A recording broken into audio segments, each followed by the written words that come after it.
डकूटर जवाब दिल के बुलावा मौत के देखी के चेहरा जानू चल जाई है लौट के।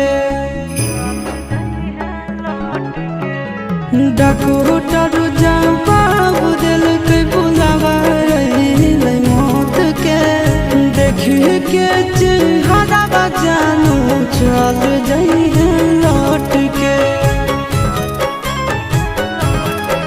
आगे अमन आलम दिला आशीष नंदन से अभी विश्वासघात कर लगे।